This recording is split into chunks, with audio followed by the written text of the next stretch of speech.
আসসালামু আলাইকুম ওয়া রাহমাতুল্লাহি ওয়া বারাকাতুহু। আলহামদুলিল্লাহি রাব্বিল আলামিন আসসালাতু ওয়াসসালামু আলা রাসূলিল কারীম। নাউযু বিল্লাহি মিন শুরুরি আনফুসিনা ওয়া মিন সাইয়্যিআতি আ'মালিনা ওয়া মান ইয়াহদিহিল্লাহু ফালা মুদিল্লা লাহু ওয়া মান ইউদ্লিলহু ফালা হাদিয়া লাহু। ওয়া নাশহাদু আল্লা ইলাহা ইল্লাল্লাহ ওয়া নাশহাদু আন্না মুহাম্মাদান আবদুহু ওয়া রাসূলুহু। আলহামদুলিল্লাহ। আল্লাহ তাআলা কৃতজ্ঞতা আদায় করছি, যার অপার অনুগ্রহে দেখতে দেখতে আমরা এই কোর্সের 3 ভাগের 1 ভাগ ক্লাস আজকে শেষ করতে যাচ্ছি ইনশাআল্লাহ। আজকে আমাদের পঞ্চম ক্লাসে আমরা পবিত্র কুরআনুল কারিম থেকে সূরা আল ইখলাস এবং ব্যাকরণ অংশ থেকে অব্যয় পড়ব। আমরা ইতিপূর্বে আপনাদেরকে আইডিয়া দিয়েছিলাম যে আমরা প্রথম ক্লাসগুলোতে ব্যাকরণ অংশটা একটু কম পড়বো, ধীরে ধীরে বাড়াবো।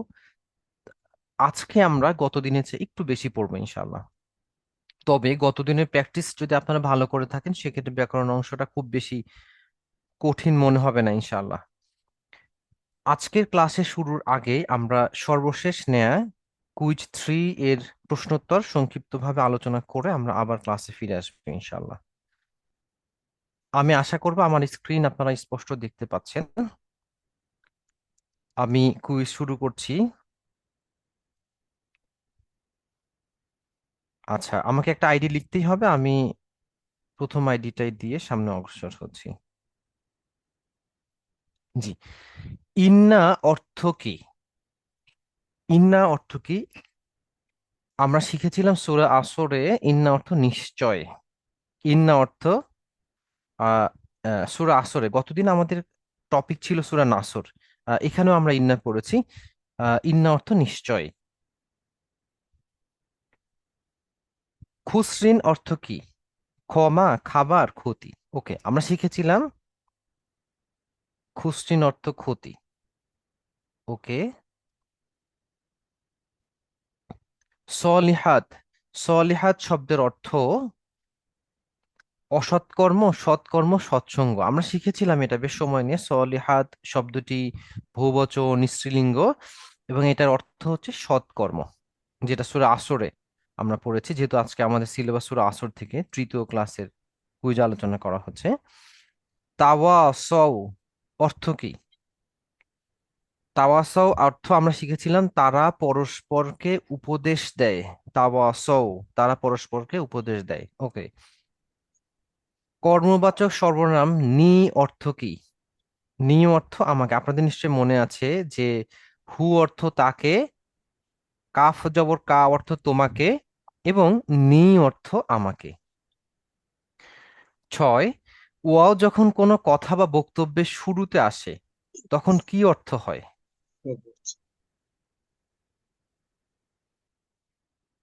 তখন আমরা শিখেছিলাম যে কোনো কথা বা বক্তব্যের শুরুতে আসলে তখন শপথ অর্থে ব্যবহৃত হয়। ওকে, শপথ।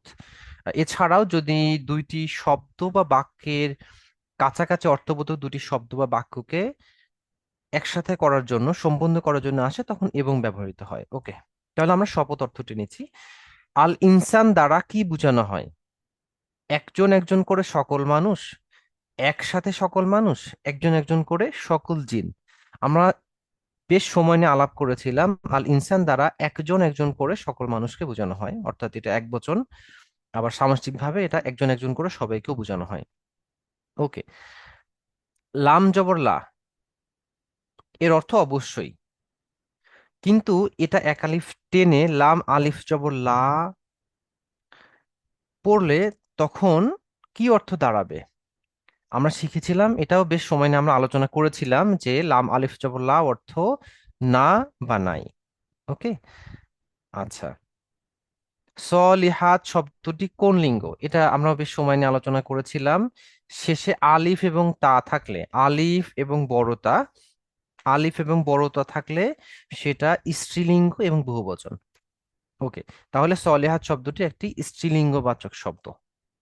আচ্ছা, যদিও উভয় লিঙ্গ একটা অপশন দেয়া হয়েছে, তবে আরবিতে উভয় লিঙ্গ বলতে কোনো শব্দ নাই। শব্দটি শাব্দিকভাবে হয় সেটা পুল্লিঙ্গ অথবা স্ত্রীলিঙ্গ হবে।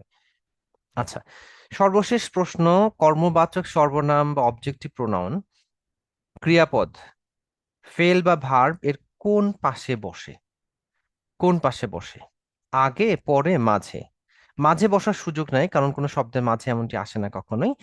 আর আমরা শিখেছিলাম যে কর্ম, কর্ম সাধারণত সবসময় পরে আসে। এটা হচ্ছে যে ইংরেজিতেও আমরা যেমনটা পরে ব্যবহার করি, আরবিতেও পরে। এবং আমরা একটা শব্দ নিয়ে প্র্যাকটিস করেছিলাম, খলাক হু, খলাক হুম, তাই না? যে তিনি সৃষ্টি করেছেন তাকে, তিনি সৃষ্টি করেছেন তাদেরকে।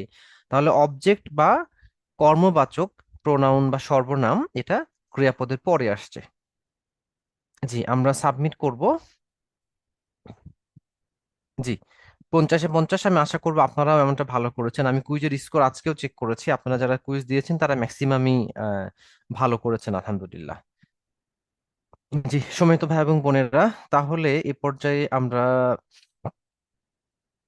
সামনের দিকে অগ্রসর হব। জি,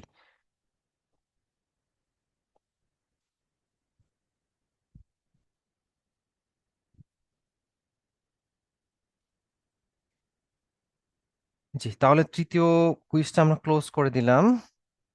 এবার আমরা মূল ক্লাসে ফিরে আসবো ইনশাল্লাহ, এবং আজকের ক্লাসের পরে চতুর্থ ক্লাসের উপর কুইজের প্রশ্নটা দিয়ে দেওয়া হবে ইনশাল্লাহ। প্রিয় ভাই এবং বোনেরা, আজকে আমরা কোরআন থেকে সূরা ইখলাস এবং ব্যাকরণ থেকে অব্যয় পড়ব। আচ্ছা, ওকে। সূরা ইখলাস সম্পর্কে আলোচনার আগে আমরা সংক্ষিপ্ত এই ছোট্ট সূরাটি আমরা একবার তিলাওয়াত করে আসতে চাই ইনশাআল্লাহ।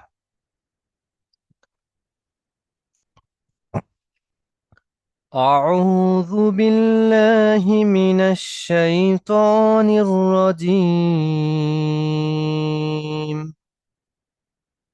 بسم الله الرحمن الرحيم. قل هو الله أحد، الله الصمد، لم يلد ولم يولد ولم يكن له كفوا أحد. আমানতু বিল্লাহ। জি, তিলাওয়াতের পরে আমরা মূল ক্লাসে ফিরে আসছি। কুরআনের ধারাবাহিকতা আমরা সূরা ইখলাসকে 122তম সূরা, 112তম সূরা হিসেবে দেখি, এবং নাজিলের ধারাবাহিকতা এটি 22তম সূরা। যেহেতু 22তম, আমরা বুঝতে পারছি যে এটি একটি মাক্কি সূরা। এই সূরা একাই কোরআন মাজিদের 3 ভাগের 1 ভাগ। একটা ঘটনার সংক্ষিপ্ত রূপ এমন: রাসূল সাল্লাল্লাহু আলাইহি সাল্লাম একবার সাহাবীদেরকে বললেন যে আমি কি তোমাদের কোরআনের 3 ভাগের 1 ভাগ শোনাবো না? এরপরে তারা অপেক্ষা করলেন কিছুক্ষণ, রাসূল সাল্লাল্লাহু আলাইহি সাল্লাম এসে সূরা ইখলাস শোনালেন। এবং এই সূরা তিলাওয়াতের মাধ্যমে আল্লাহ তাআলার পরিচয় প্রকাশ পায়। অনেকেই কাফের বা মুশরিকদের প্রশ্ন ছিল আল্লাহ কেমন, তার কোনো সন্তানাদি আছে কিনা, বা তিনি কেমন ইত্যাদি বিষয়গুলো সহ তাদের বেশ কিছু প্রশ্ন ছিল। এবং এসব প্রেক্ষাপটে এই সূরা নাজিল হয়েছে, যেখানে আল্লাহ তাআলার পূর্ণাঙ্গ পরিচয় তুলে ধরা হয়েছে। এই সূরা আল্লাহর একত্ববাদ প্রকাশ করে। এই সূরা যে ভালোবাসে, আল্লাহ তাকে ভালোবাসেন। আপনারা জানেন যে একজন সাহাবীর ঘটনা, যিনি রাসূল সাল্লাল্লাহু আলাইহি সাল্লামের জীবদ্দশায় একটি মসজিদে নামাজ পড়াতেন, এবং তিনি প্রত্যেক রাকাতে সূরা আল ফাতিহার সাথে শুরুতে সূরা ইখলাস পাঠ করতেন, এবং মনে করতেন এটা, মানে এটা যেহেতু উনি নামাজে পড়াচ্ছেন, ছোট্ট একটি সূরা দিয়ে পড়ানোটা উনি অতৃপ্তি বোধ করতেন, এবং এর সাথে আরো একটি সূরা মিলাতেন। সাহাবীরা আল্লাহ রাসূলের কাছে নালিশ করলো, রাসূল সাল্লাল্লাহু আলাইহি ওয়াসাল্লাম তাকে দেখে জিজ্ঞেস করলেন, এবং তিনি প্রকাশ করলেন যে এটা তার ভালোবাসার বহিঃপ্রকাশ। আমরা সংক্ষেপে বলছি। তো তখন রাসূল সাল্লাল্লাহু আলাইহি ওয়াসাল্লাম এরকম বললেন যে যে সূরা ইখলাস ভালোবাসে, আল্লাহ তাআলা তাকে ভালোবাসেন। আমরা সাধারণত নামাজে সূরা ফাতিহার পরে যে সংক্ষিপ্ত ছোট 3টি সূরা বেশি পড়ি, সূরা আসর, কাউসার এবং ইখলাস, এর মধ্যে সূরা ইখলাস আমরা সবচেয়ে বেশি পড়ি। আমরা চেষ্টা করব এই সূরা পড়ার সময় শুধুমাত্র সময় স্বল্পতার জন্যই নয়, বরং আল্লাহর পরিচয় থাকার কারণে, আল্লাহর ভালোবাসায় গভীর অনুভূতি থেকে আমরা এই সূরাটি তেলাওয়াতের চেষ্টা করবো ইনশাআল্লাহ। বিপদের রাতে সূরা ইখলাস পড়ার নির্দেশনা দেয়া হয়েছে। এছাড়া আপনারা জানেন যে রাসূল সাল্লাল্লাহু আলাইহি সাল্লাম রাতে ঘুমাতে যাওয়ার আগে উনি বসতেন মোনাজাতের মতো করে দুই হাত নিয়ে, শেষের চারটি সূরা, সূরা কাফিরুন, ইখলাস, ফালাক, নাস পড়ে হাতে ফু দিতেন, এবং এই দুই হাত দিয়ে সর্বোচ্চ যতটুকু সম্ভব শরীরের সর্বাঙ্গ উনি, সামনে পেছনে সব দিক দিয়ে উনি আহ শরীর হচ্ছে শরীর হাত স্পর্শ করাতেন, শরীর মাসহ করতেন। এরপরে উনি তিনবার এটা রিপিট করতেন। সো এভাবে প্রত্যেক রাতেও আমাদেরকে সূরা ইখলাস পড়তে উৎসাহিত করা হয়েছে। তো এই জন্য আমরা চেষ্টা করবো আল্লাহ তাআলার গভীর ভালোবাসায় তার একত্ববাদের এই সূরাটি আমরা বেশি বেশি পড়ার অনুভব করে। আল্লাহ আমাদেরকে তৌফিক দান করুন। চলুন আমরা বরাবরের মতোই শাব্দিক অনুবাদ আমরা পড়বো। শাব্দিক অনুবাদ আমরা পড়বো। আমি আশা করব যে আপনারা আমাদের সাথে রিপিট করবেন। আর যেহেতু আমরা অলরেডি আজকে পঞ্চম ক্লাসে আছি, ইতিপূর্বে আমরা কিছু শব্দ শিখে ফেলেছি, এই জন্য কোনো কোনো শব্দ আমাদের কাছে কমন মনে হবে ইনশাআল্লাহ। চলুন অগ্রসর হই। প্রথম আয়াত, কুল হুয়াল্লাহু আহাদ। কুল অর্থ বলুন। আমার সাথে আপনারা রিপিট আচ্ছা, করবেন। হ্যাঁ আসো। কুল বলুন। কুল বলুন। ওকে। কুল বলুন। জি। এরপরে হুয়াল্লাহ, হুয়া অর্থ তিনি বা সে। এটা আমরা সাবজেক্টিভ প্রোনাউন বা কর্তৃবাচক সর্বনামে পড়েছি। তাহলে হুয়া তিনি বা সে। হুয়া তিনি বা সে।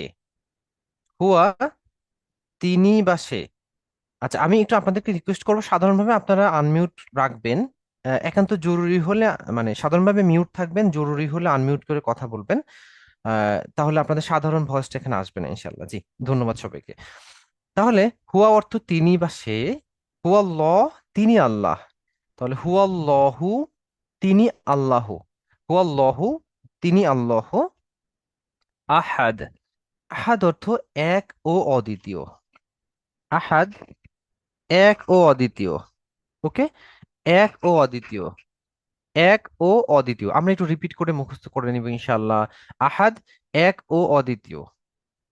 তাহলে পুরো আয়াতের অর্থ দাঁড়াচ্ছে, কুল আপনি বলুন, হু আল্লাহ আহাদ তিনি আল্লাহ এক ও অদ্বিতীয়। অর্থাৎ বোঝাই যাচ্ছে যে এটা কোনো একটা ডিসকাশনের মুহূর্তে যখন আল্লাহ রাসূল সাল্লাল্লাহু আলাইহি ওয়াসাল্লাম ছিলেন বা তাকে প্রশ্ন করা হয়েছিল, তখন রিপ্লাই হিসেবে আল্লাহ তাআলা তাকে বলছেন যে তুমি বলো বা আপনি বলুন তিন আল্লাহ এক, এরপরে সূরার বাকি অংশটুকু। এবং এটা ব্যাখ্যা আমি পড়ছিলাম যে যে বিষয়টা রাসূল সাল্লাল্লাহু আলাইহি সাল্লামকে বলতে বলা হয়েছে, একই বিষয়ে মুমিনদের উপরও এই আদেশটি বর্তায়। এই জন্য আমরা হচ্ছে যে এভাবে আমরাও বলি কুল হুয়াল্লাহু আহাদ, বা অন্য সূরাগুলোতে যেভাবে আছে কুল সহ ঠিক এমনটি বলি।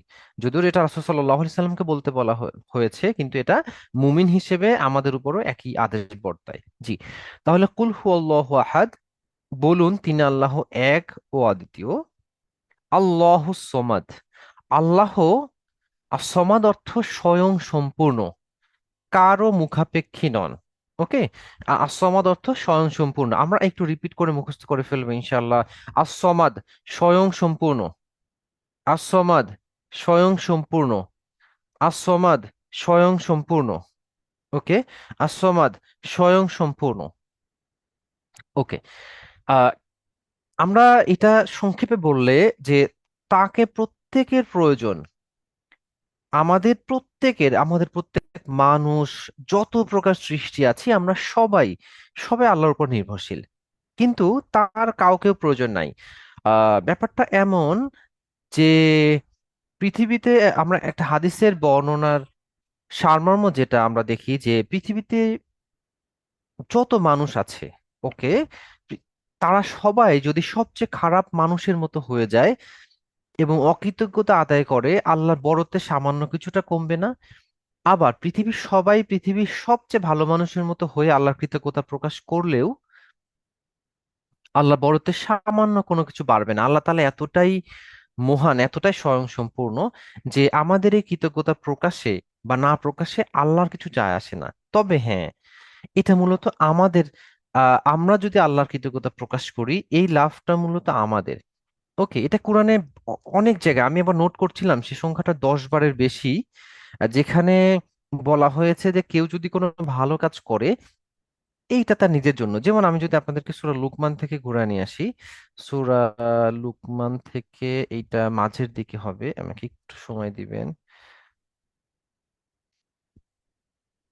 সূরা লুকমানে এইটা তো অসাধারণ। আপনারা জানেন যে যেখানে লুকমান তার ছেলেকে বেশ কিছু পরামর্শ দিয়েছিলেন, আহ, এবং সেই বিষয়টা আল্লাহ তাআলা পবিত্র কোরআনে এটা নিয়ে এসেছেন, অসাধারণ।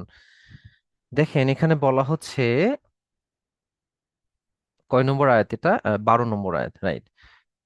এখানে বলা হচ্ছে ওমাই ইয়াশকুর, যে ব্যক্তি আল্লাহ তাআলার কৃতজ্ঞতা আদায় করলো, শুকরিয়া আদায় করলো, ফা ইন্নামা ইয়াশকুরু লিনাফসি, সে যেন শুধুমাত্র, ইন্নামা অর্থ শুধুমাত্র, আমরা কতদিন শিখেছি, ইয়াশকুরু সে কৃতজ্ঞতা আদায় করলো, লিনাফসিহি তার নিজের জন্য, ফর ফর হিমসেলফ। ওকে, অর্থাৎ মানুষ যে যে কৃতজ্ঞতা আদায় করলো এটা মূলত তার নিজের জন্য। সো আমরা যদি আল্লাহ তাআলার কৃতজ্ঞতা আদায় করি এটা মূলত আমাদের নিজেদের লাভ। এবং অন্য একটা সূরাতে বলা হয়েছে, আপনারা নিশ্চয়ই জানেন যে লাইন শাকারতুম লাজিদান্নাকুম, তোমরা যদি কৃতজ্ঞতা আদায় করো তাহলে আমি অবশ্যই বাড়ায় দিব, বাড়িয়ে দিব। ওকে, সো এটা আমাদের লাভ যদি আমরা কৃতজ্ঞতা আদায় করি।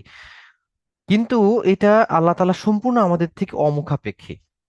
ওকে, পৃথিবীতে যেটা দেখা যায় কোনো কোনো কেসে কোনো কোনো মানুষ হয়তো সে সে সে অর্থ সম্পদ তার অনেক আছে, আহ কিন্তু সে হয়তো তার অর্থ সম্পদে তার ঘাটতি নাই, বাট অন্য একটা জায়গাতে সে অনেক বেশি তার ঘাটতি, এরকম এরকম অসংখ্য বিষয় আমরা লক্ষ্য করি। কিন্তু আল্লাহ তাআলার কোনো বিষয়ে কোনো ঘাটতি নাই, কোনো বিষয়ে কোনো ত্রুটি নাই। তিনি একদম সার্বিকভাবে সব দিক থেকে স্বয়ংসম্পূর্ণ এবং কারো কোনো মুখাপেক্ষী তিনি নন। তৃতীয় আয়াতে বলা হচ্ছে লাম ইয়ালিদ ওয়ালাম ইউলাদ। দেখেন, লাম এবং লান, এটা আমরা ইতপূর্বে কিছুটা আলাপ করেছিলাম যে অতীতের এবং ভবিষ্যতে জোরালোভাবে যদি না বোধক করা হয় তখন তখন লাম এবং লান ব্যবহৃত হয়। লাম, লা, লাম মিম জবর লাম, এর অর্থ হচ্ছে কখনো না, এটা অতীতের শব্দ। এবং লান, লাম নুন জবর লান, কখনো না, এটা ভবিষ্যতের। তাহলে অতীতে কখনোই হয়নি এমনটা বোঝাতে লাম, এবং কখনোই হবে না এমনটা বোঝাতে লান ব্যবহৃত হয়। আচ্ছা, সহজতার জন্য আসুন আপনাদেরকে কিছু উদাহরণ দিয়ে ঘুরে নিয়ে আসি। আমি আশা করব আপনাদের কারো কারো কাছে একটা কলম এবং খাতা আছে, ছোট্ট একটা নোট যদি নিয়ে রাখেন এটা পরবর্তীতে সুবিধা হবে ইনশাল্লাহ। 51 নম্বর সূরা জারিয়াতে 56 নম্বর আয়াতে, এর আগেও আমরা এসেছিলাম, যেখানে বলা হচ্ছে দেখেন, ওয়ামা খলাকতুল জিন্না ওয়াল ইনসা ইল্লা লিয়াবুদুন। অর্থ হচ্ছে ওয়া এবং মা খলাকতু, আমি সৃষ্টি করি নাই। ওকে, আমি সৃষ্টি করি নাই জিন এবং ইনসানকে ইল্লা লিয়াবুদুন, আমার ইবাদত ছাড়া। শাব্দিকভাবে যদি আমরা দেখি, খলাকতু শব্দের অর্থ আমি সৃষ্টি করেছি, এর আগে মা আসার কারণে অর্থ হয়েছে আমি সৃষ্টি করি নাই। এটা অতীতের একটি শব্দ। সো অতীতকালীন সাধারণ না বোঝানোর জন্য মিম আলিফ জবর মা আসে। অতীতের ক্রিয়াপদের আগে মিম আলিফ জবর মা এমনটা আসে। ওকে, মা খলাকতু, তাহলে এটা অতীতের সাধারণ না, সাধারণ না, এটা আমরা একটু নোট রাখবো। জি, সম্মানিত ভাই এবং বোনেরা, এবার আমরা চলেন সূরা কাফিরুন, কোরআনের একদম শেষের দিকে চলে আসি, যেখানে বলা হচ্ছে দ্বিতীয় আয়াতে লা আবুদু মা তা'বুদুন, লা আবুদু। দেখেন, আবুদু শব্দের অর্থ আমি ইবাদত করি। লা আসার কারণে এর অর্থ হয়েছে, ইতিমধ্যে আপনারা লা এর অর্থ জানেন, লা আবুদু, আমি ইবাদত করি না। ওকে, আমি ইবাদত করি না, মা তা'বুদুন তোমরা যার ইবাদত করো। তাইলে লাম আলিফ জবর লা আসে বর্তমান বা ভবিষ্যতের সাধারণ না বোঝানোর জন্য। তাহলে অতীতের সাধারণ না বোঝানোর জন্য মিম আলিফ জবর মা, এবং বর্তমান বা ভবিষ্যতের সাধারণ না বোঝানোর জন্য লাম আলিফ জবর লা আসে। মা এবং লা, আশা করি আপনারা ধরে ফেলেছেন। এইবার আসেন আমরা সূরা বাকারায় চলে আসি, যেখানে লাম এবং লানের বিষয়টা উল্লেখ আছে। ওকে, এটা তৃতীয় রুকুতে আছে।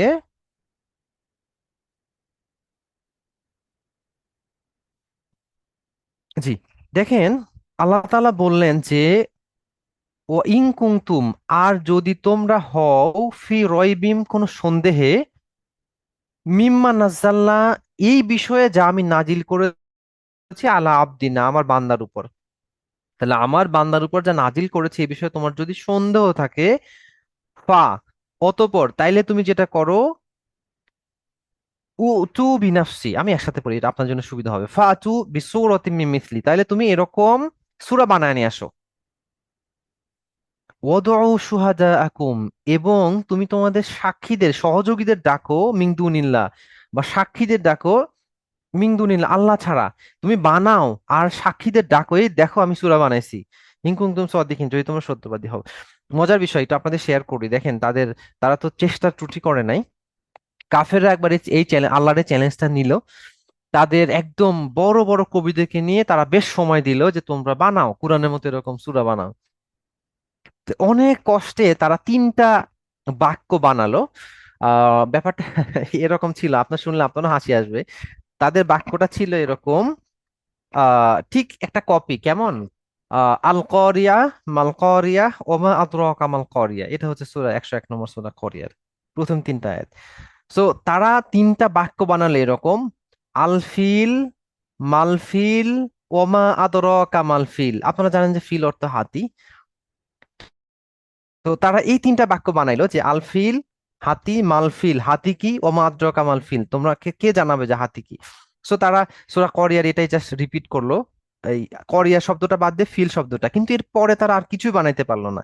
রাইট, এবার আসেন দেখেন আল্লাহ কি চ্যালেঞ্জ করলেন। ইন লাম তাফআলু, তোমরা অতীতে কখনোই পারো নাই। এই যে দেখেন লাম তাফআলু, ফাআলা মানে করা, লাম তাফআলু অতীতে কখনোই পারো নাই, ওয়ালাং তাফআলু, এবং ভবিষ্যতে তোমরা কখনোই পারবে না। এটা আল্লাহ তাআলা চ্যালেঞ্জ, যে কোরআনের মতো এমনটা সূরা বানাতে, কোরআনের সূরার মতো এমনটা সূরা বানাতে অতীতে কখনোই পারো নাই, লাম তাফআলু, ওয়ালাং তাফআলু, এবং ভবিষ্যতে তোমরা কখনো পারবে না। তাহলে আমরা দেখতে পেলাম যে অতীতে কখনোই হয় নাই এমনটা বোঝাতে লাম ব্যবহার করা হয়েছে, এবং ভবিষ্যতে কখনোই হবে না এমনটি বোঝাতে লান ব্যবহার করা হয়েছে। জি, আমি আশা করি এবার আপনাদের কাছে স্পষ্ট হয়েছে বিষয়টি। চলুন এবার এখানে আমরা চলে আসি। তাহলে আমরা দেখতে পাচ্ছি এখানে লাম ব্যবহার করা হয়েছে, অতীতে কখনোই হয় নাই।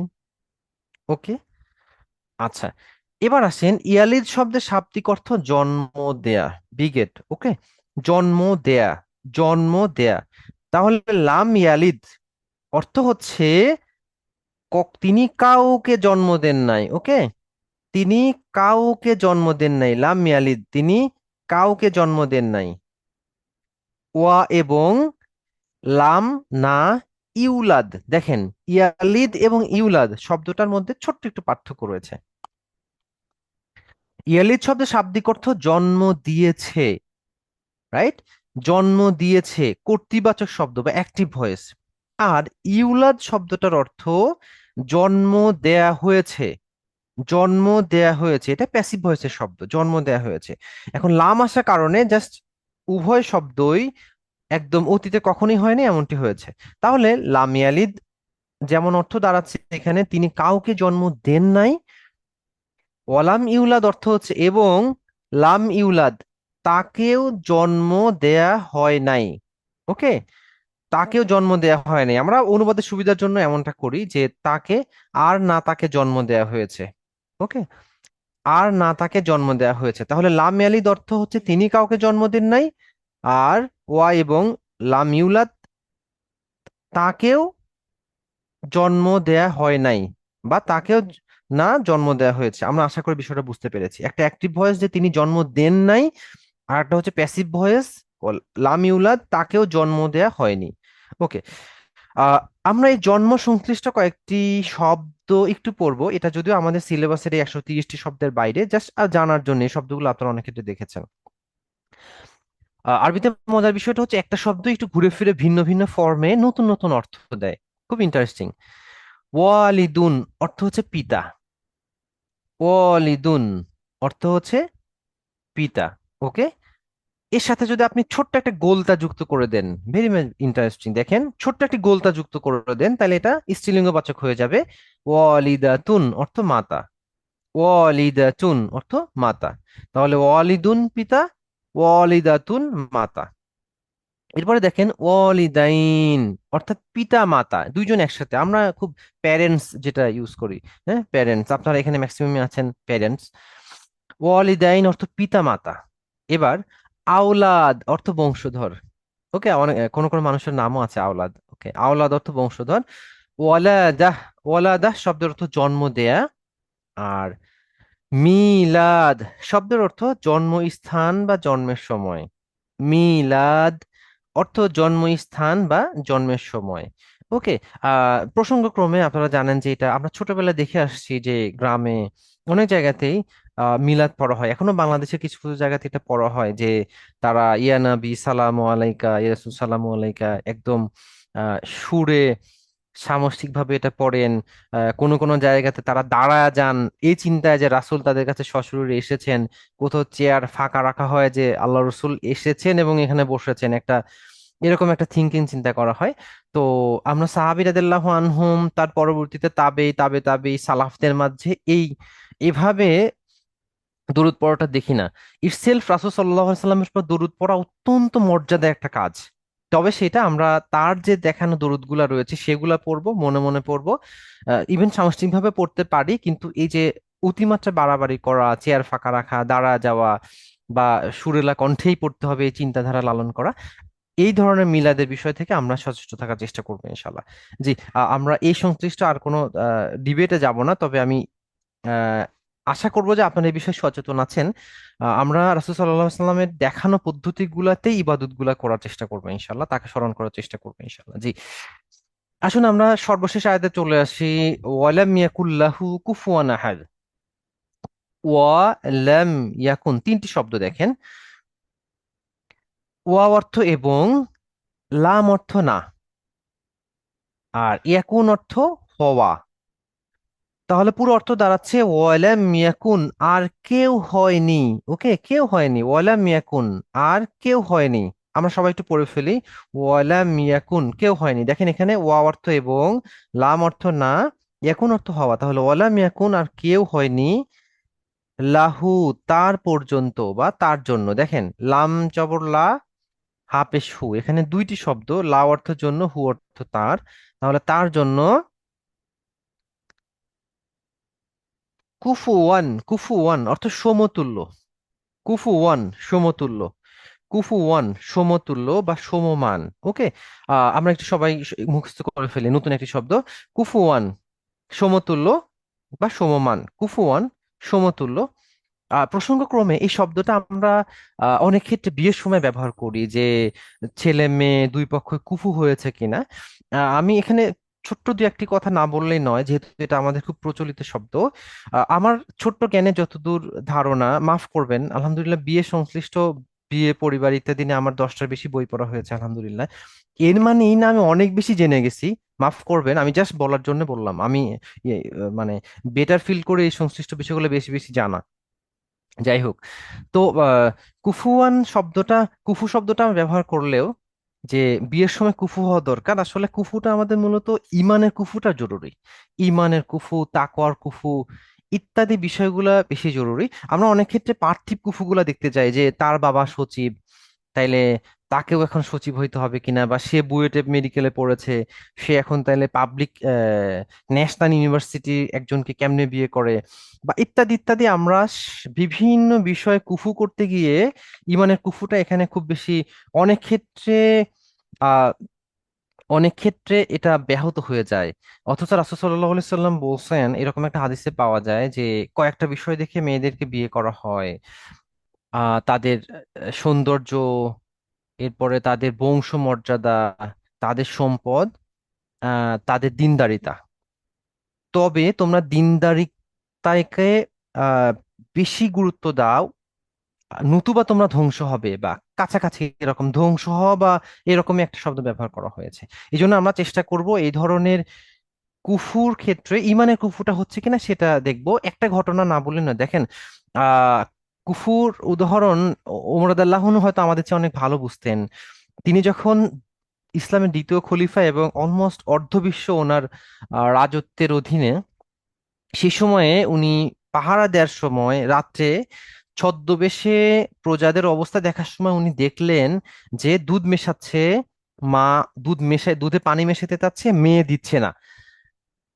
এবং পরের দিন রাসূল সাল্লাল্লাহু কি ওমর রাদিয়াল্লাহু আনহু তাদেরকে ডেকে পাঠালেন।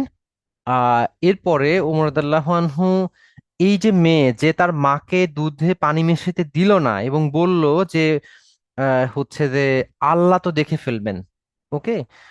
তো এই তাকওয়ার এইটাতে প্রলুব্ধ হয়ে ওমর রাদিয়াল্লাহু আনহু অর্ধবিশ্বের খলিফা হওয়ার পরেও ওনার ছেলের জন্য সে মেয়ের বিয়ের প্রস্তাব দিল। তারা সেটা অ্যাকসেপ্ট করলেন, বিয়ে হলো। চিন্তা করা যায় যে তারা এতটাই গরিব যে দুধে পানি মেশানোর মতো চিন্তা তাদের মাথায় আসে। আর ওমর রাদিয়াল্লাহু তাআলা আনহু তখন অর্ধবিশ্বের খলিফা। এবং আমরা যেটা দেখতে পাই যে আপনারা চারজন খলিফার পরে ওমর ইবনে আব্দুল আজিজ নামে আরেকজন খলিফা ছিলেন, যাকে ইসলামের পঞ্চম খলিফা বলা হয়। খিলাফাত যে যখন মানে কিছু ত্রুটি ঢুকে গেছে, এরপরে যখন উনি খলিফা হইলেন ওমর ইবনে আব্দুল আজিজ, এবং উনি উঠেই বললেন যে না, মানে রাজ পরিবার থেকে এসেছিলেন, এবং বললেন যে না, আমি খলিফা না, আমি খলিফার দায়িত্ব ছেড়ে দিলাম। এরপরে তাকে আবার সবাই খিলাফাত মানে খলিফা নির্বাচিত করে। যাই হোক, তো এই ওমর ইবনে আব্দুল আজিজ রহিমাহুল্লাহ ছিলেন এই যে ওনার যে ছেলে এবং সেই দুধে পানি মেশানো সংশ্লিষ্ট ঘটনার মেয়ে, তার মেয়ের মেয়ের ছেলে অর্থাৎ নাতিনের নাতনির ছেলে ছিল। দেখেন এই যে তিনি সম্ভাবনা দেখেছিলেন স্যার তাকওয়ার কুফুর মধ্যে, সেই বংশ থেকেই দুইটা বংশ পরে, মানে দুইটা জেনারেশন পরে সেখান থেকে ইসলামের পঞ্চম খলিফা ওমর ইবনে আব্দুল আজিজের জন্ম হয়েছে। সো কুফু, ইমানের কুফুটা সবসময় কল্যাণকর হয়। আল্লাহ আমাদেরকে এই পথে হাঁটার তৌফিক দান করুন। সুমিত ভাই এবং বোনেরা, চলুন আমরা আয়াতে চলে আসি। মাফ করবেন, কিছু আহ, অপ্রাসঙ্গিক প্রাসঙ্গিকতা অন্যদিকে চলে গিয়েছিলাম। তাহলে ওয়ালাম ইয়াকুল্লাহু, কেউ তার পর্যন্ত হয়নি, কুফুয়ান সমতুল্য, আহাদ। আহাদ শব্দের অর্থ কেউ, কেউই। আহাদ, কেউই। দেখেন, আহাদ শব্দটির দুইটি অর্থ হয়। যখন আল্লাহ সম্পর্কে বলা হয়, যেমনটি এই সূরা প্রথম আয়াতে এসেছে যে কুল হুয়াল্লাহু আহাদ, বলো আল্লাহ এক ও অদ্বিতীয়, সেখানে আল্লাহ শব্দের অর্থ এক এবং অদ্বিতীয়। আর বান্দার জন্য যেটা এই সূরার সর্বশেষ আয়াতে এসেছে, ওয়ালাম ইয়াকুল্লাহু কুফুয়ান আহাদ, কেউ তার কক্ষ সমতুল্য কখনই হয়নি। এখানে আহাদ অর্থ কেউ। তাহলে আল্লাহর জন্য যখন তখন এক ও অদ্বিতীয়, আর বান্দার জন্য যখন তখন কেউ। আচ্ছা, সময় তো ভাই এবং বোনেরা, সবার এরকম ধারণা থাকা উচিত যে তার সমান বা সমতুল্য নেই কোনোভাবেই। বিশেষ করে চারটি প্রসঙ্গে আমরা অত্যন্ত সচেতন থাকার চেষ্টা করব। সত্তাগতভাবে যে আল্লাহ তাআলা এক, তার কোনো শরিক নাই, তার কোনো সন্তানাদি নাই, হ্যাঁ, তাকে কেউ সৃষ্টি করে নাই। এই বিষয়গুলো আমরা, এই বিষয়ে যদি কেউ কোনো দ্বিমত পোষণ করে যে না আল্লাহ সন্তান আছে অথবা তাকে কেউ সৃষ্টি করা হয়েছে ইত্যাদি ইত্যাদি, এই বিষয়গুলা শিরক হয়ে যাবে এবং এইটা অত্যন্ত মারাত্মক ঈমান বিধ্বংসী একটা বিষয়। আমরা এই বিষয়ে সচেতন থাকার চেষ্টা করব। আল্লাহ তাআলা যে গুণাবলীগুলো রয়েছে, যেমন আল্লাহ তাআলা হচ্ছে আলিমুল গয়ব, বা হচ্ছে সামিউম বাসির, যে তিনি সর্বশ্রোতা।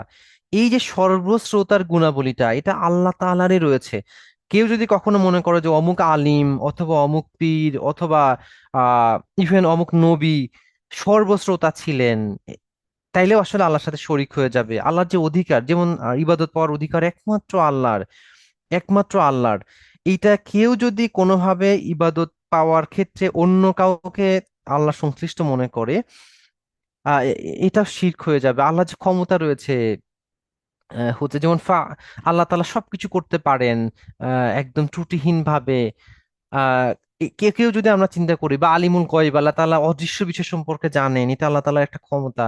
কেউ যদি মনে করে যে না অমুক ব্যক্তি বা অমুক আলিম অমুক নবী হচ্ছে অদৃশ্য বিষয়ে জানতেন, এই সার্বিক বিষয়ে চারটা দিকে অত্যন্ত মারাত্মক। এর কোনো একটা বিষয়ে যদি কেউ আল্লাহর কাছে মানে সমকক্ষ মনে করে, আল্লাহর পাশাপাশি দাঁড় করে, তাহলে শিরক হয়ে যাবে। আর আমরা এই বিষয়ে অত্যন্ত সচেতন থাকার চেষ্টা করবো ইনশাআল্লাহ। আমরা একটু চিন্তা করি, এমন কেউ কি আছেন যাকে আমি ভয় পাই? এমন কি কোনো উপকার আশা করি কারো কাছ থেকে? আমি কি কোনো উপকার আশা করি কারোর কাছ থেকে? আমি কি মনে করি কেউ আল্লাহর চেয়ে বেশি ক্ষমতাবান? বা আল্লাহর মতো ক্ষমতাবান, এই বিষয়গুলো না আমরা সচেতন থাকার চেষ্টা করব। হ্যাঁ, এখানে ভয়ের বিষয়ে যেমন আমি আমার বাবাকে ভয় পাই বা আমার অফিসের বসকে ভয় পাই, এই ভয়গুলোর সাথে সৃষ্টিকর্তার ভয়টা আমরা মেলাবো না। এই ভয় তো আমরা পাবো, এটা একটা স্বাভাবিক প্রক্রিয়া। কিন্তু এখানে এমনটা বলা হচ্ছে যে তারা আল্লাহর চেয়েও ভয় পায়, এবং কোরআনে এটা বলা হয়েছে। কিছু মানুষের বিষয়ে বলা হয়েছে যে যুদ্ধ তারা চাইতো, যে আল্লাহ যুদ্ধ ফরজ করে, সূরা নিসায় ঘটনাগুলো আসছে।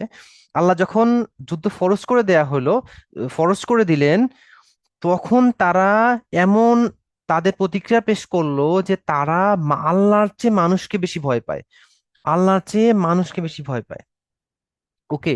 আহ এরপর মুনাফিকদের বিষয়ে বলা হয়েছে এমনটা, যে তারা এটা আল্লাহর চেয়ে মানুষকে বেশি ভয় পায়। এরকম মানে এই বিষয়গুলো, অর্থাৎ আল্লাহকে যে ভয় পাওয়াটা দরকার, এটা সাথে অন্য কাউকে সমকক্ষ করে নিয়ে ফেললে সেটাই তখন আমাদের জন্য অত্যন্ত মারাত্মক ভূমিকা হয়ে দাঁড়াবে। আমরা কারো কাছ থেকে উপকার আশা করি, স্বাভাবিকভাবে তো আমরা হেল্প চাবই, সেটার কথা বলা হয় নাই। কিন্তু সাপোজ কারো হয়তো সন্তানাদি নাই, এটা আল্লাহর কাছে চাইতে হবে, রিজিক আল্লাহর কাছে চাইতে হবে। সো কোনোটা যদি আমরা অন্য কিছু এখানে নিয়ে আসি, তখনই সেটা শিরক হয়ে যাবে। আল্লাহ মাফ করুন, আমাদেরকে এই বিষয়ে সচেতন থাকার চেষ্টা করুন, সচেতন থাকার তৌফিক দান করুন। আর আমরা দোয়া করব যে আমরা যেন আল্লাহ আমাদেরকে যেটা দেন সেটা নিয়ে যেন আমরা সন্তুষ্ট থাকি। সময় তো ভাই এবং বোনেরা, এ পর্যায়ে আমরা ব্যাকরণ অংশে যাব। এর মধ্যে আমি একটু, if you focus on your problem will be bigger than your solution.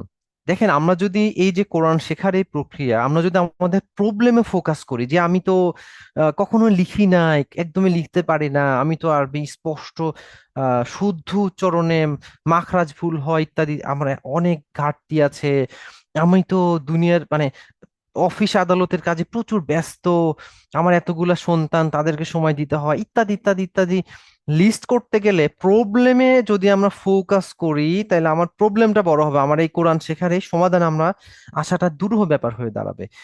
But if you focus on your solution will be bigger than your problem. আমরা যদি সমস্যায় ফোকাস না করে আমার সমাধানে ফোকাস করি, তাইলে আমার সমাধানটা সমস্যার চেয়ে বড় হবে এবং আমরা সফলতার দিকে হাঁটতে পারবো। দেখেন, আমরা যদি তালিকা করি, তাহলে দেখেন আমাদের অসংখ্য সমাধান আমাদের কাছে আছে। আজকের যুগে আপনি যে কোনো বিষয়ে, আপনি তো টাকা খরচ করে 400 500 বা 600 800 টাকা দিয়ে এই কোর্সে ভর্তি হয়েছেন। অসংখ্য ফ্রি কোর্স পাবেন, এর চেয়ে বেটার কোর্স আমি খুব ভালোভাবে এটা স্বীকার করব। এটা এটা খুব ইজি বিষয় যে আপনি কোন একটা সার্চ দিয়ে জেনে নিয়ে, একদমই খুব ইজি বিষয়, বিশেষ করে চ্যাট জিপিটি বা এআই আসার পরে তো আরো সহজ হয়েছে। খুবই সহজ যে আপনি কোন একটা সমস্যায় পড়লেন, যে আমি অ্যারাবিক এই শব্দটার প্যাসিভ কি, বা এটা অ্যাক্টিভ না প্যাসিভ না, এটা কি অর্থ ইত্যাদি, এইটা খুবই সহজ। বা যে এখন তো আপনি অসংখ্য বই পাবেন, অসংখ্য অ্যারাবিক ল্যাঙ্গুয়েজের এস এম নাহিদ হাসান ভাইয়ের বই আছে, বা অনেক অনেক বই পাবেন আপনি। এগুলো খুব সহজে অ্যাক্সেসও আপনি করতে পারবেন। তো এরপরে এইভাবে যদি আপনি তালিকা করা শুরু করেন, দেখবেন যে আপনার আহ অনেক সহজ হয়ে যাচ্ছে। আপনি হয়তো অনেক ব্যস্ত, এরপরও আপনি চিন্তা করলেন যে না, আমি 10 মিনিট 20 মিনিট সময়, আধা ঘন্টা সময় প্রতিদিন আমি লার্নিং এর জন্য দিবই। লার্নিং এর জন্য দিবেন, আপনি অবাক হবেন। আমার যে আমি যখন এটা জানি, বিল গেটস এখনো সপ্তাহে একটা বই পড়ে, প্রতি সপ্তাহে একটা বই পড়ে, এবং বড় মানুষরা এমনি এমনি করে আসলে তাদের প্রতিভাগুলো প্রকাশ করে। সো আমরা যদি সমাধানে ফোকাস করি, তাহলে দেখবেন যে অসংখ্য উপায় ক্রিয়েট হয়ে যাচ্ছে। এবং আমি একটা আয়াত না বলে পারছি না, আমি কথা দিচ্ছি যে আচ্ছা বলে ইনশাল্লাহ আমার ব্যাকরণ অংশ ফিরে আসবে ইনশাল্লাহ। এইটা আমার জীবনের অনুপ্রেরণার জন্য আহ অত্যন্ত গুরুত্বপূর্ণ একটা আয়াত হিসেবে আমি চিন্তা করি। 29 নম্বর সূরা আনকাবুতের শেষের আয়াত, আপনি দেখেন এখানে কি বলা হচ্ছে।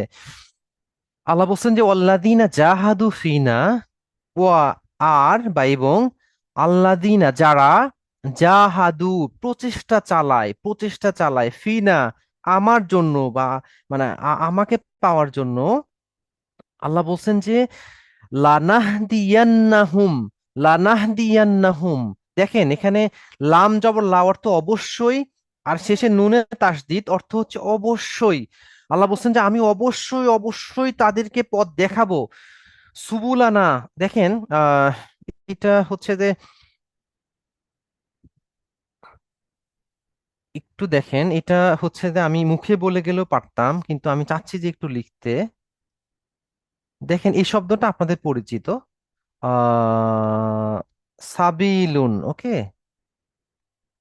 সাবিলুন অর্থ হচ্ছে একটা পথ।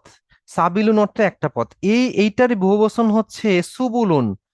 আমার লেখাটা খুব সুন্দর হচ্ছে না, নতুন করে বোর্ড কেনা হয়েছে আপনাদের জন্য। সূরা বলেননি, জি, সূরাটা কোন সূরার কথা আয়াত? সূরা আনকাবুতের শেষের আয়াত। হ্যাঁ, সূরা আনকাবুতের 69 নম্বর আয়াত। দেখেন, সুবুল শব্দটা অর্থ অসংখ্য পথ, অনেকগুলো পথ, অনেকগুলো পথ। দেখেন এখানে আল্লাহ কি বলছেন, কি পরিমাণ আশাব্যঞ্জক কথা আল্লাহ বলছেন যে তোমরা যদি জাহাদু ফিনা, আমাকে পাওয়ার জন্য চেষ্টা করো, লানাহ দিয়ান্নাহুম, আমি অবশ্যই অবশ্যই তোমাদেরকে পথ দেখাবো, সুবুলানা, অনেকগুলো পথ। এখন আমি যদি সলিউশনে ফোকাস করি, আমি এই কোরআন লার্নিং এ, অ্যারাবিক লার্নিং এ যদি আমি চিন্তা করি, আল্লাহ কথা দিচ্ছেন যে আমি অবশ্যই অবশ্যই পথ দেখাবো। সো আমাদের টেনশন কিসে? এই জন্য আমরা এই কোরআন লার্নিং এর সবসময় সলিউশন গুলাতে ফোকাস করবো এবং সামনে আগানোর চেষ্টা করবো ইনশাল্লাহ। সমিত ভাই এবং বোনেরা, আসুন এবার আমরা পরবর্তী অংশে প্রবেশ করি। জি, আপনাদের নিশ্চয় মনে আছে এই প্র্যাকটিস গুলো, 6টি প্র্যাকটিস, তাই না? হু, হুম, কা, কুম, ইয়া, না। ওকে, এবার আমরা খুবই মনোযোগ দিব, একদম শেষের দিকে চলে আসছি ক্লাসে। দেখেন, হু তার, হুম তাদের, কা তোমার, কুম তোমাদের, ইয়া আমার, না আমাদের, এই 6টি শব্দ আমরা প্র্যাকটিস করেছি আগেই। এর সাথে আমরা আরেকটি শব্দ যুক্ত করব, বাম হাতের একটা আঙ্গুল দিয়ে। দেখেন, আপনারা যদি একটু মনে করতে পারেন, বাম হাতের একটা আঙ্গুল ছিল কি, বাম হাত হওয়ার জন্য বহুবচন, আর একটা আঙ্গুল হওয়ার জন্য একজন। সরি সরি, বাম হাত হওয়ার জন্য স্ত্রীলিঙ্গ এবং একটা আঙ্গুল হওয়ার জন্য একজন। তাহলে এইটা দ্বারা আমরা বুঝাবো, যেহেতু আমরা দূরে বুঝাচ্ছি, থার্ড পার্সন, সো সে একজন স্ত্রী, রাইট? তাহলে হু অর্থ সে বা তার, সে একজন পুরুষ। আর হা অর্থ তার, সে একজন মহিলা। আমি আশা করি ক্লিয়ার করতে পেরেছি। সো এই যে 7টি শব্দ, এই 7টি শব্দের সাথে আমরা হরফ বা অব্যয় যুক্ত করব এবং করে করে নতুন শব্দ গঠন করব। কয়টা অব্যয় যুক্ত করব? দেখেন, একটা হচ্ছে লাম জবর লা বা লাম জের লি অর্থ জন্য, মিন অর্থ থেকে, আন অর্থ হতে, আর মা অর্থ সাথে। ওকে, আচ্ছা চলুন আমরা প্র্যাকটিস করি। এইটা হচ্ছে যে আপনারা যার যার জায়গা থেকে প্র্যাকটিস করবেন, আমার সাথে প্র্যাকটিস করবেন প্লিজ। দেখেন, লাহু তার জন্য, এই হু, হুম, কা, কুম, ইয়া, না, লাহা, এটা সেম, এর মধ্যে কোনো পার্থক্য নাই। জাস্ট লা, লা, লা এটা যুক্ত হচ্ছে। ওকে, তাহলে লাহু তার জন্য, লাহুম তাদের জন্য, লাকা তোমার জন্য, লাকুম তোমাদের জন্য, লি আমার জন্য, লানা আমাদের জন্য, লাহা তার জন্য, সে একজন স্ত্রী। ওকে, আহ আমরা কি ধরতে পেরেছি? কেউ কেউ কেউ কি এটা বুঝতে কোনো সমস্যা আছে কারো? এটা এই স্লাইডটা জাস্ট আমরা একটা সর্বনাম হরফ নিয়েছি লি, আর জি, লি বা লা। বুঝতে পেরেছি। জি, আমি আশা করি বাকিরা বুঝতে পেরেছেন। আসসালামু আলাইকুম, আরেকবার একটু রিপিট করবেন প্লিজ। আচ্ছা, জি, আমি আরেকবার রিপিট করব। আমাকে ভালো দেখা যাচ্ছে না, আহ, আমি আশা করি দেখা যাচ্ছে, হয়তো ক্যামেরার জন্য একটু অস্পষ্টতা আসতে পারে, বাট আই থিঙ্ক দেখা যাচ্ছে। জি, দেখেন, এই যে লাম জবর লা অথবা লাম জের লি, এটা হচ্ছে অর্থ জন্য। ওকে, এটা কখনো লাম জবর আসে, কখনো জের আসে। সাধারণত ইয়ার সাথে আসলে জের আসে, অন্য ক্ষেত্রগুলোতে এটা জবর আসে। হুম, হু, হুম, এগুলো আমরা পরিচিত এগুলোর সাথে। ওকে, হু, হুম, কা, কুম, ইয়া, না, হা, এগুলো আমরা আগে প্র্যাকটিস করেছি। সো সো আমি রিপিট করব না এটা। এখন আমরা লামের সাথে মিলায় পড়বো। লাহু তার জন্য, লাহুম তাদের জন্য, লাকা তোমার জন্য, লাকুম তোমাদের জন্য। দেখেন, লাম জবর লা অর্থ জন্য, কুম অর্থ তোমাদের, লাকুম তোমাদের জন্য, লি আমার জন্য, লানা আমাদের জন্য, লাহা তার জন্য, সে একজন স্ত্রী। ওকে, বোন এবার ক্লিয়ার হয়েছে কি? লাহা পড়লে এই বহুবচনে কি হবে? আচ্ছা, লাহা তার জন্য, এটা যদি তাদের জন্য হয় তাহলে বহুবচন হবে লাহুন্না। লাহুন্না। আহ হ্যাঁ হ্যাঁ হ্যাঁ হ্যাঁ, দেখেন এটা সূরা বাকারায় আছে, যেটা পুরুষ মহিলা পরস্পর বোঝানোর জন্য বলা হয়েছে যে হুন্না লিবাসুল লাকুম, তারা তোমাদের জন্য পোশাক, পুরুষদেরকে বলা হয়েছে তারা তোমাদের জন্য পোশাক।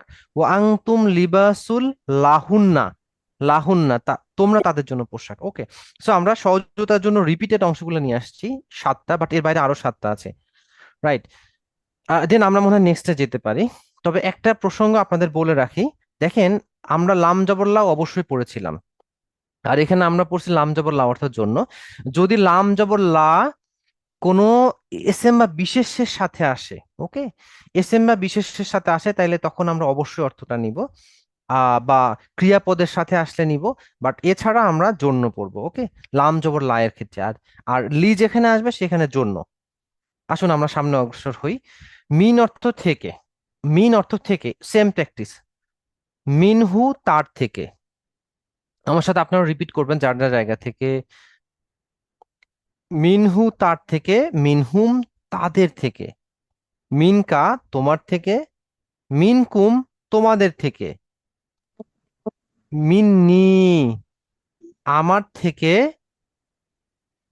মিন্না আমাদের থেকে, এবং মিনহা তার থেকে সে একজন স্ত্রী। ওকে, দেখেন এই শব্দগুলো আমরা কোরআনে খুঁজে পাবো। ছোট্ট একটা উদাহরণ দিয়ে চলে যাই। যখন কেউ মারা যান তখন একটা দোয়া পড়া হয়, যেটা কোরআনে এসেছে, মিনহা খলাকনাকুম, যেখান থেকে আমি তোমাকে সৃষ্টি করেছিলাম, তোমাদেরকে সৃষ্টি করেছিলাম।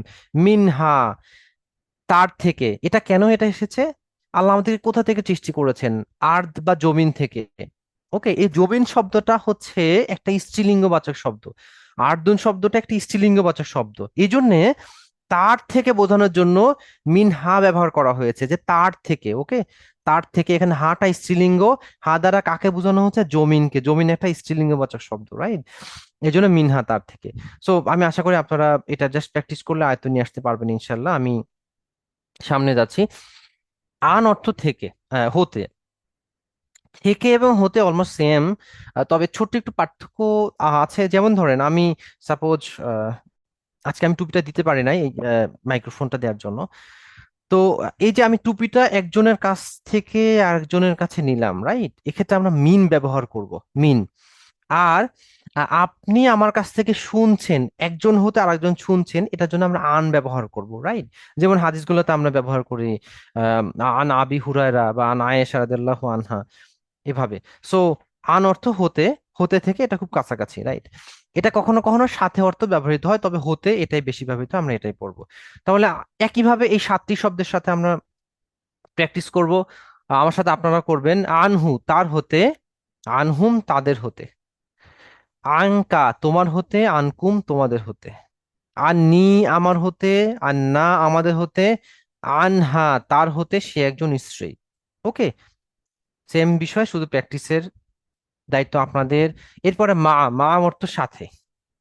চারটি সর্বনাম অব্যয় আমরা নিয়েছিলাম, এর মধ্যে এটা সর্বশেষ, মা সাথে।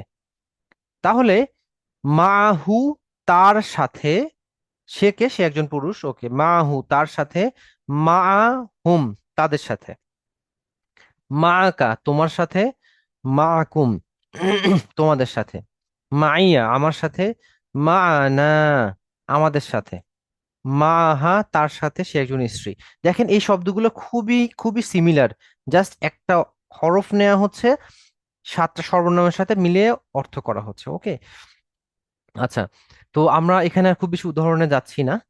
দেখেন, তাহলে আমরা এই যে চারটি অব্যয় নিলাম, লা বা লি অর্থের জন্য, মিন অর্থ থেকে, আন হতে, মা সাথে, এই চারটি সর্বনাম, এই সাতটি, সরি, এই চারটি অব্যয়, সাতটি হু হুম কা কুম ইয়া না হা, এই সাতটি সর্বনামের সাথে এসে যে চার সাথে 28টা শব্দ ফর্ম হয়েছে, এই 28টা শব্দ কোরআনে 4960 বার রিপিট হয়েছে, হিউজ, 5000 বার, প্রায় 5000 বার এসেছে। সো আমরা যদি এটা মনে রাখতে পারি, দেখবেন এখন আপনার কাছে অনেক সহজ মনে হবে কোরআন অর্থ বোঝা। সর্বশেষ স্লাইড বলা যায় আজকের, মানে এরপরে আমরা শব্দে চলে আসবো। ইন দা অর্থ নিকটে। ইন দা অর্থ নিকটে বা সাথে, আমরা নিকটে এটা বেশি ব্যবহার করি, ইন দা। সো আসুন একটু প্র্যাকটিস করি ঠিক একইভাবে এই ছয়টি সর্বনামের সাথে মিলিয়ে। ইন দা হু, তার নিকট। ইন দা হুম, তাদের নিকট। ইন্দাকা, তোমার নিকট। ইন্দাকুম, তোমাদের নিকট। ইন্দি, আমার নিকট। ইন্দানা, আমাদের নিকট। ওকে। একজন বোন আগের দিন বলেছিলেন যে কোথায় হচ্ছে আমরা ইকফা করব ইত্যাদি বিষয়গুলা। আমরা কোরআনে পড়লে এটা সাধারণত ইংদা এমনটি পড়ি, ইংদাহু, ইংদাহুম এমনটি পড়ি। ওকে। সো প্রিয় ভাই বোনেরা, আমাদের ক্লাস মোটামুটি আজকে একদমই শেষের দিকে। আজকে আপনাদের যে হোমওয়ার্ক হবে, আপনাদের সহজতার জন্য হোমওয়ার্কটা আমি একটু এখানে দেখিয়ে দিব, আমরা ক্লাস শেষ করব, অলরেডি 10টা 3 বাজে। 28তম স্লাইডের 28টি আরবি শব্দ আয়ত্ত করে অর্থ সহ লিখে পাঠানো, সেটা কোনটা? এই যে এই 28টি শব্দ। আপনারা এক বা একাধিক পৃষ্ঠা নিতে পারেন। এই 28টি শব্দ লিখা পাশে অর্থ, লিখা পাশে অর্থ আমি দেখিয়ে দিব। আর শেষের স্লাইডের এই যে 9টি শব্দ, প্রত্যেকদিন যে আমরা 9টি 10টি শব্দ শিখি, এই 9টি শব্দ, যেটা আমাদের 130টা শব্দ কোরআনে, যেগুলো রিপিটেশন 55% কোরআনের সকল শব্দের। সো এই স্লাইডটাও থাকবে আপনাদের হোমওয়ার্কে। তারপরেও আপনাদের সহজতার জন্য আমি যেটা করব, এটা অলরেডি আমি রেডি করেছি, আপনাদেরকে দিয়ে দিব ইনশাল্লাহ। দেখেন, আমি আশা করি স্লাইড দেখতে পাচ্ছেন। এখানে এইভাবে আপনাদের হোমওয়ার্কটা লিখতে হবে। অর্থ আরবি আমি এক পৃষ্ঠা আটানোর জন্য এভাবে কাছাকাছি কাছাকাছি করে লিখেছি, বাট আপনারা এটা আলাদা আলাদা করে লিখতে পারেন, যে লাহু তার জন্য এটা একটা কলামে, আবার পাশে মিনহু তার থেকে, এইভাবে। সো আপনারা আলাদা আলাদা করে লিখতে পারেন, পাশাপাশিও লিখতে পারেন, আপনাদের সুবিধা, একাধিক পৃষ্ঠাও লিখতে পারেন, কোনো সমস্যা নেই। সো এইগুলা লিখতে হবে, আমি এটা দিয়ে দিব ইনশাল্লাহ আজকে। এবং শেষের যে 9টি শব্দ, এটা হচ্ছে যে এখানে দেয়া আছে, এই 9টি শব্দ। ওকে। আচ্ছা। সো এটা আপনাদের হোমওয়ার্ক থাকবে। আপনার হোমওয়ার্ক আশা করি সময় মতো দিয়ে দিবেন ইনশাল্লাহ। তো আজকে আমরা যে 9টি শব্দ পিক করবো এখান থেকে, সেগুলো আমি একটু পড়ে শোনাচ্ছি। কুল অর্থ বলো বা বলুন। হুয়া, সে। আহাদ মানে কেউ। আহাদ, এটা এক ও অদ্বিতীয়, আল্লাহর ক্ষেত্রে এটাই আনা হয়েছে এখানে। ওকে। লাম, কখনো না, অতীতে, কখনো না। ইন্দা, নিকটে। লি অর্থ জন্য। আন, হতে। মা, সাথে। আর লান, ভবিষ্যতে কখনোই হবে না। জি। সুমিত ভাই এবং বোনেরা, এই ছিল মূলত আজকে আপনাদের ক্লাসের অংশ। আহ জি। সম্মানিত ভাই এবং বোনেরা, আল্লাহ তাআলার অপার অনুগ্রহ যে আজকে আলহামদুলিল্লাহ আমরা ক্লাসটা শেষ করতে পারলাম।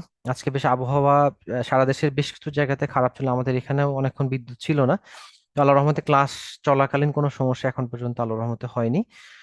আহ আলহামদুলিল্লাহ, আপনারা আজকে পঞ্চম ক্লাসের আগে আপনাদের যে চতুর্থ হোমওয়ার্ক ছিল, আপনারা 75 জন হোমওয়ার্ক জমা দিয়েছেন। সো আমরা আশা করব যে বাকি যারা আছেন তারা হোমওয়ার্ক গুলো দিবেন ইনশাল্লাহ, এবং তারা ফলপ্রসূ হবেন ইনশাল্লাহ। তো প্রিয় ভাই এবং বোনেরা, আজকে আর কথাবার্তা আমরা না বাড়াই, আগামী পরশুদিন পরবর্তী ক্লাসে আবার দেখা হবে ইনশাল্লাহ। পরবর্তী ক্লাসের জন্য প্রস্তুত হন। আল্লাহ আপনাকে কোরআন শিক্ষার জন্য মনোনীত করেছেন, এজন্য মহান আল্লাহ তাআলার প্রতি কৃতজ্ঞ হন, তার মনোনয়ন পরিত্যাগ করবেন না, হাল ছেড়ে দিবেন না। সুবহানাল্লাহি ওয়া বিহামদিহি, সুবহানাকাল্লাহুম্মা ওয়া বিহামদিকা, নাশহাদু আল্লা ইলাহা ইল্লা আনতা, নাস্তাগফিরুকা ওয়া নাতুবু ইলাইক। আসসালামু আলাইকুম ওয়া রাহমাতুল্লাহি ওয়া বারাকাতুহু।